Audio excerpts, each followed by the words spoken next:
So may mga may gusto ka pa mensahe pong ipaabot sa satuyang mga katiwala na nakaantabay ngunyan from DepEd Albay go ahead tabi sir.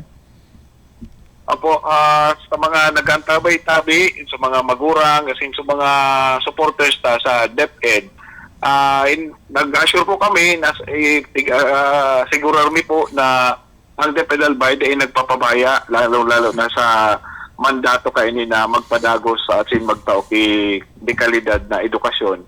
Kaya ini po mga pangyayaring ini na pagtuga kan mayon dai paghadit inot na inot di ko consider ta ang safety kan mga aki and itong padagos na pag-receive kan edukasyon maski nga ni sa tahaw kaining sakuna or kaining pagtuga kan mayon and right now iguna naman kitang bagyo si Ada. So padagos yan kasi handa po ang DepEd Albay sa mga araw kaining sakuna. Kaya and also buot naman magpasalamat naman sa mga teachers na teaching na kaibahan po, colleagues dyan sa field sa indang padagos na pagtupad kan sa indang mga sinumpaan na responsibilidad bilang sarong public servant po. And nagpapasalamat kita sa pangaran po kan sa tuyong superintendent, si Ma'am Nene Rosal Mirioles. Minapabot kami ng pasasalamat and padagos po kita mag-ingat ang haning day kita maapektaran kayo ng mga pangyayaring ini.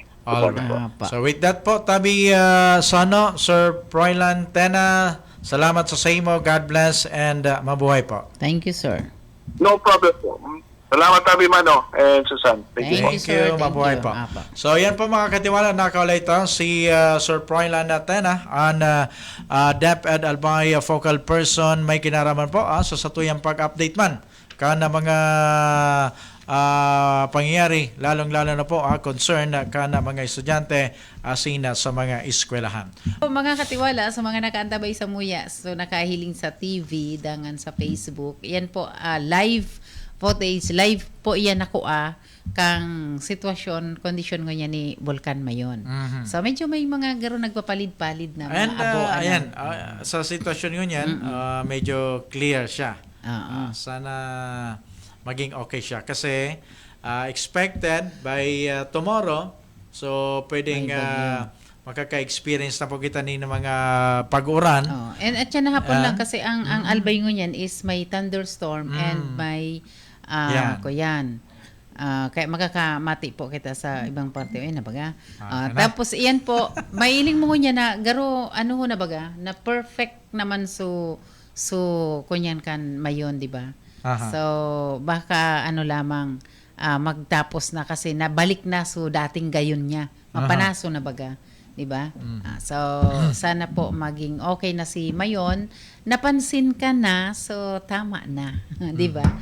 Irakman po kan sa tuyang mga estudyante, tapos may mga iba pang kalamidad na paabuton. So, sana day po maapektuhan. Buda, nasa pag-recover pa lang, kadakol pa po kita ning mga pigaagihan na epekto kan bagyo and may bagyo pa na pinagaagihan ang ibang mga probinsya lalo na diyan sa Catanduanes tapos na so bagyong uwan pero may bagyo pang iriwal kan mga opisyal yan. Okay? So sige, speaking of sangguniang panlalawigan kan Albay, so gusto naman po makumusta man ang ano yan, sangguniang panlalawigan kasi kana sarong aldaw sa kang Tuesday lang. Nagkaigwa na sinda kang primerong sesyon regular sa sangguniang panlalawigan na Kanalbay and may mga gusto kitang i-follow up and maaraman na mga development. Unong po, digdi sa pinag-urulayan may kinaraman sa budget, annual budget kan province of Albay. And gusto ta pong maaraman kung ano na po ang latest may kinaraman status po digdim. So tama-tama. Aprobado na ba? Yes. And ano pa ang mga kulang?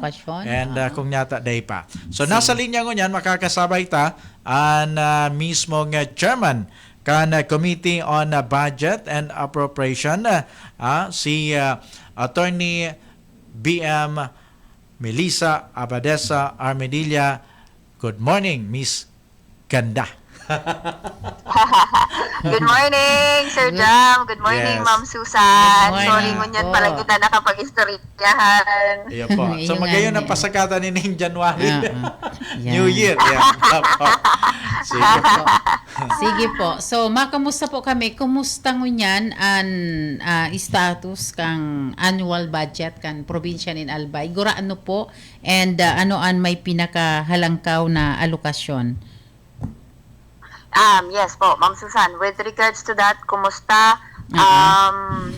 Ang satuyang budget po niya na 2026, naka-hold pa po sa pag-aaproba kang sanggunian dahil po may mga nagkapira po kaming dokumentos na pig-agad. Pero kang last na nakaaging session po, kang Martes, out of the 2 documents, ang samuya po na dokumento na pig-agad is the quarry report of the income, and then pandua po so beginning balance, no. So out of the two documents, kang Martes po na aga nakapag-submit kang quarry reports ang executive branch, no. So sabi mi nga ni even if gusto na magdesisyon ang sanggunian kang annual budget, but since igwang development kung saan nakapag-sumitir ki saro duman sa duwa na dokumentos na pigaagad.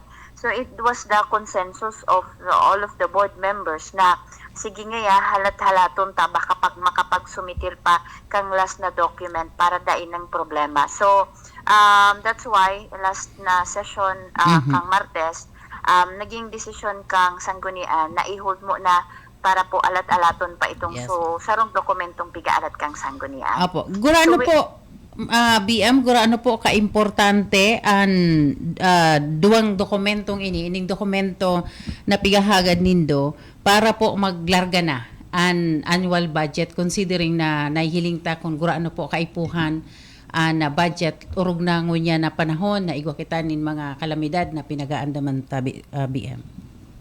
Yes po.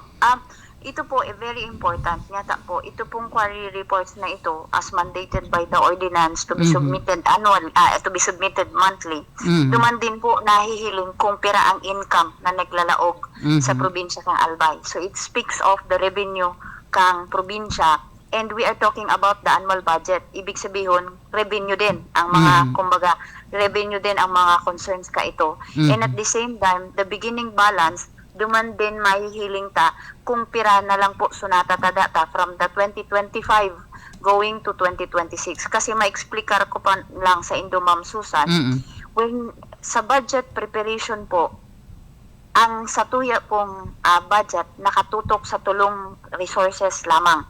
Inot na inot po, duman po sa pinakainot ang nakalaag, beginning balance. Okay. Pandua, the internal revenues or resources. Ano po itong mga internal resources na ito?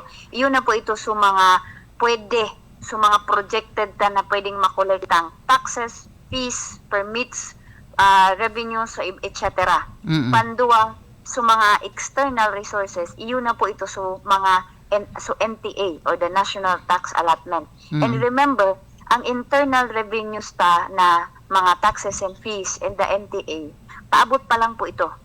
Projected po ito. So sabi nga ni, ini sa mga posibleng maabot na income sa probinsya kang Albay. Kaya nga ni po, number 1, the beginning balance, kasi ito po ang magiging cash on hand kang sa tuyang gobyerno. So that's why it is very important, kasi kami baga po nagdedesisyon kung ang sabi po sa power, no, kang sanggunian, kami ang mariparo kung nyaon may transparency. Anong transparency? Pira gabos mga pigaandam na kwarta o pira ang kwarta na lang na natadada. Pandurwa ka, kay po anan ilingon kang sanggunian kung balanse ang income versus the gastos. Diba? The income versus the expenditure. So, importanteng marhay na igo kaming overview kung pira gabos talaga ang kwarta kang probinsya para mailing ni maibalanse mi kung tama so inilaag na gastos versus duman sa income. So iyan dakulaon importanteng maraian kasi remember iyan ang cash on hand ang beginning balance. Iyan so igwa kita ngunyan. And remember for example, i-further i-explain ko lang sa Indo, Ma'am Susan.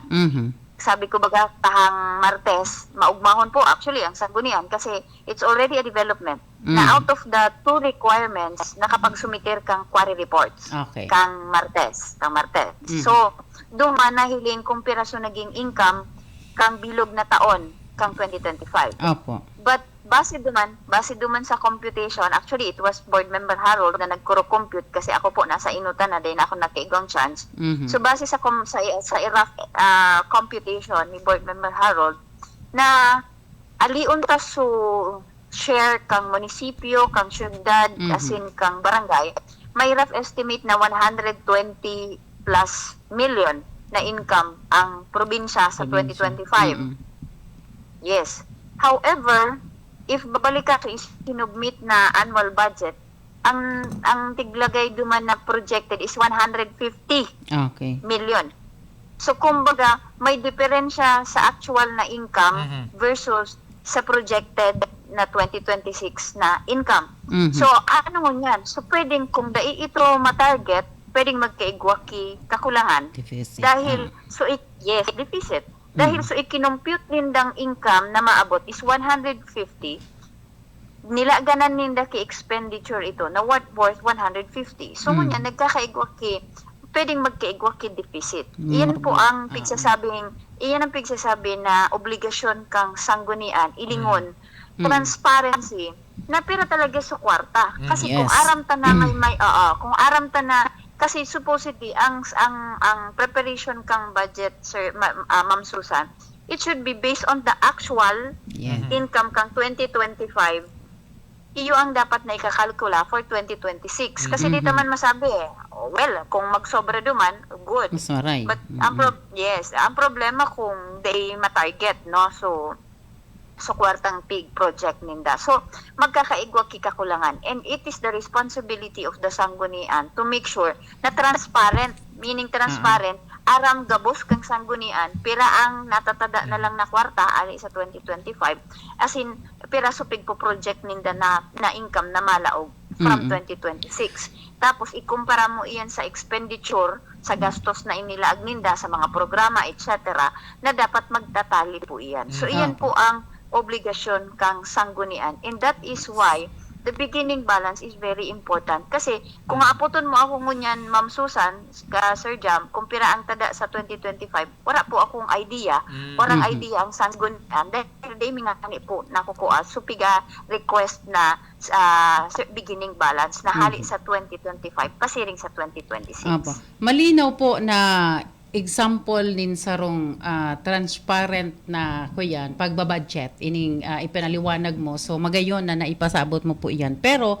iga po nin mga kuyan, may mga kahaputan sa tuyang mga kababayang albayano na kang mga previous years po mas marikas ang approval kan annual budget. So dahil nagka-problema ninda sirig kay ni na pigdatawan tang doon ang transparency and accountability. So magayon iyan. Pero previous years madali po marikas so naging pag-approve dai po na pag-urulayan ining didiskutir mo niyan about the importance of the quarry report, beginning balance, ini po na mga internal resources, so mga external na mga nare-receive po so dai yan na pagkaurulayan basta sa naaraman kan publiko na uyan na aprobado na so annual budget ining iya so mga pinaggastusan ini ang pinagtagamahan na kung iingutuhan pala nin marhay